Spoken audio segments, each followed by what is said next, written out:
Whoa, it's been one whole year on YouTube, and coincidentally, this video is actually my 100th video on this channel. Talk about good timing. Now, this past year has been full of so many ups and downs, so many trials and tribulations. It definitely wasn't an easy year on YouTube, going through school and all the other obligations that I have, but looking back, it definitely was a year full of growth and learning that I absolutely appreciate. It was full of so many fun moments that I was able to hold on to and so many low moments that helped me grow and become a better YouTuber and person. Now, I started my channel back last year on March 25th when my first video got uploaded. It was just a basic introduction video recorded on my old iPhone 6s, nothing fancy, and looking back I can admit that the video was very corny.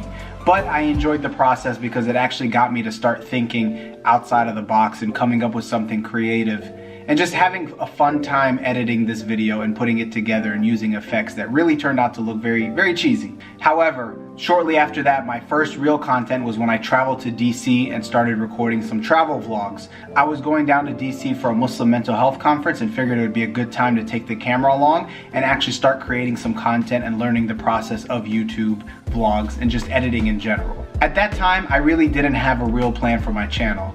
I only had a handful of subscribers that were mostly family and friends that I kept bugging to subscribe and help me grow and make me feel better like I was making progress, although I really wasn't because they were people that knew me. Using my iPhone, it was definitely very difficult because I had trouble working with the stabilization, working with the audio, but at that time it's all I really had. As time went on through the spring semester, I just continued uploading weekly vlogs showing off my regular schedule and the things I was doing, but there was really nothing exciting going on and I knew I had to expand my channel and content a little bit. That helped me come up with the idea to upload my first non-vlog, which was a meal prepping video for the meals that I prepped to go throughout my school weeks.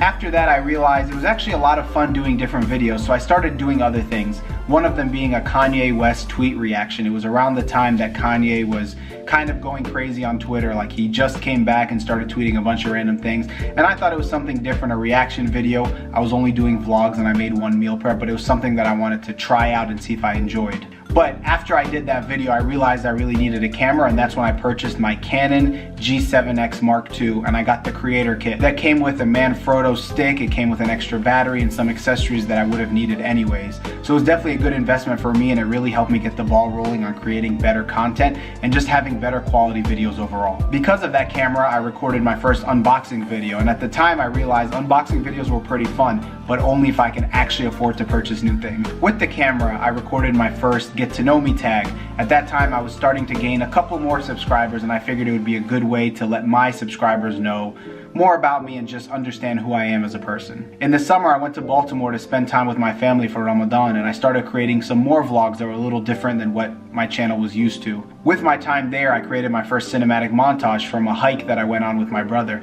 and realized that cinematic montages were actually really fun as they were able to express my creativity and allow me to take shots and turn them into an artistic masterpiece with music and some nice cuts and just make an overall dope video. As the rest of summer went on, when I came back from Baltimore, I didn't really have much new content. I did create a cinematic montage of Kansas City, but it was mostly weekly vlogs.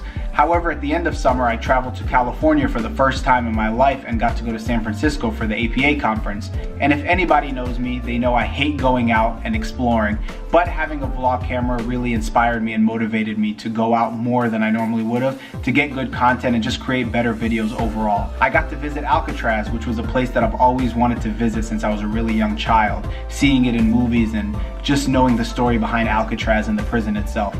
So having the opportunity to go there and actually create a cinematic montage of the prison as well as San Francisco as a whole really started blossoming my mind into the kind of content I wanted to create. That's when creating cinematic montages became a little easier and I started becoming more comfortable with the process and trying new things. Coming back from San Francisco, it was a little difficult because I didn't know what kind of content I wanted to create next, so I decided to do something that was very passionate for me and started creating Tampa Bay Buccaneer reaction videos. I'm a big NFL fan, a die-hard Buccaneer fan, and that's when I started creating weekly reaction videos after every game. Now that was a big changer for me because that's when I noticed my views started going from about 100 a video to over 500 each video. And I really felt good knowing that people were absorbing my content, especially Bucks fans online who left many comments letting me know they enjoyed the content and wanted to see more. That really helped me gain more confidence in the type of videos that I wanted to make moving forward. After a few weeks in the NFL season, one of my videos actually broke 3,800 views, which to this day is still my biggest video. I know that number isn't huge in the grand scheme of things, but for me it was a really big accomplishment. After that video, I also started recording some controversial video topics, talking about the Colin Kaepernick situation being signed with Nike, as well as the Conor McGregor versus Khabib Nurmagomedov, I don't know how to say that name, Khabib Nurmagomedov, and the biases in the way that was handled.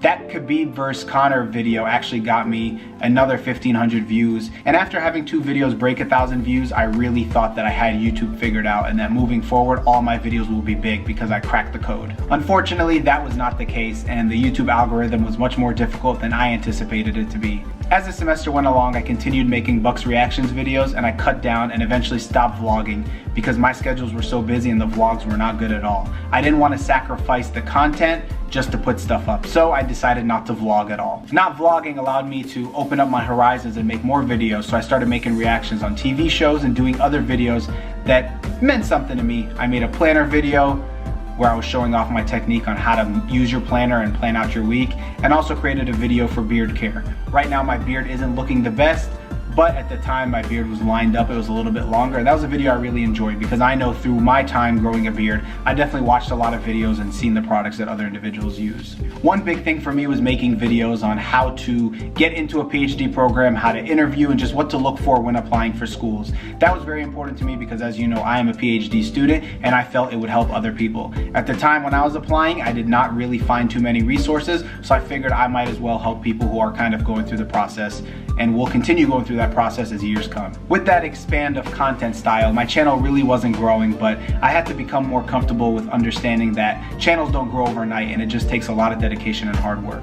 By this time, I traveled back home to Baltimore and visited my father in Florida, so that's when I started getting back into vlogging since I was traveling and I would have much more content that I could use because I was having fun and it was a good time down there. With those vlogs in Baltimore and Florida, I realized my quality of editing got a lot better just because I've had at that time about 10 months worth of experience on my belt, and I was able to edit much better and figure out how to make the videos much more creative. But now fast forward to here. It is currently March and my channel is 1 year old tomorrow. As you can see, compared to my first videos, that I've grown a lot and I've able to transform my channel from very choppy and bad editing to much more acceptable editing. I would not say that I am a professional film editor, but I am in a position where the videos are much more easier to watch. Through this last year, I've learned so much about editing, recording, YouTube, and just creating videos in general. And I feel that contributed to much of my growth because coming in, I had no experience editing videos or even how to edit and create a video in general. I always viewed myself as someone who's creative,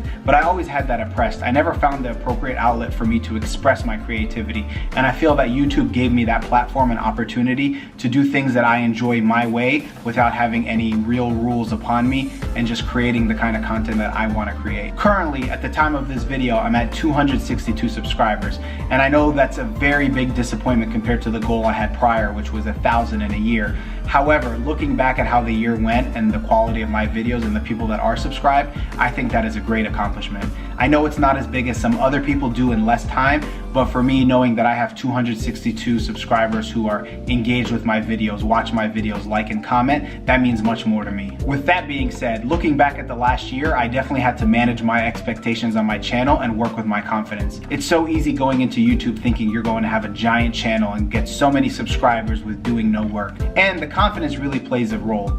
Watching yourself on camera, hearing your voice, and knowing people in person who may look down on people who make videos as a living or for fun, it definitely does take its toll on you, and you kind of have to develop some thick skin and really know that this is what you want to do with your time. Looking into the future, and especially the next year, I want to take the knowledge and the experience that I've gained in this past year and apply it and continue to refine it to make better videos moving forward. With all the knowledge that I've gained, the number one most important thing is to maintain my character and integrity and continue making videos that I enjoy making and find fun for me. If I try to make content to chase views, I'll end up not having as much fun, and YouTube will become like a job that I dread, and eventually I'll fall off. And that is why I want to stay creating videos that mean something to me and express my creativity, even if they don't get the amount of views that I'm anticipating up front. To me, YouTube isn't a race, but it's merely a marathon. You gotta be in it for the longevity. Not many channels have overnight success. Many of them have to grind for years. And finding the type of content that you want to create in your niche helps you accomplish that. Trying to create content that chases views and subscribers will only make it feel like a job that you despise. I would much rather gain 100,000 subscribers over 5 years doing what I like doing than gain 1 million in 6 months doing videos that I don't really enjoy. I'm not naive to believe that this next year won't have a lot of high points and low points. If I think that I'll go through this next year without any issues with YouTube, I'll be definitely wrong. However, I do know that these are more opportunities for me to grow and learn and become a better YouTuber and person in general.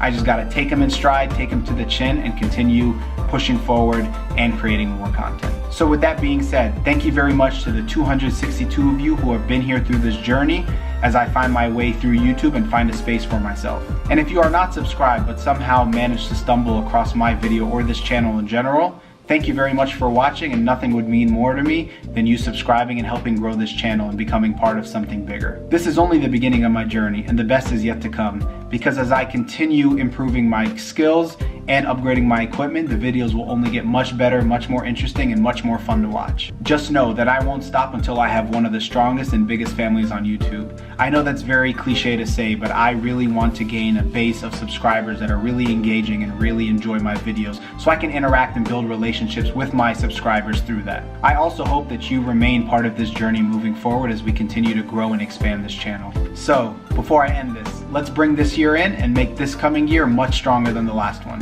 Thank you for tuning in. Once again, I am Ramy B, and I am out.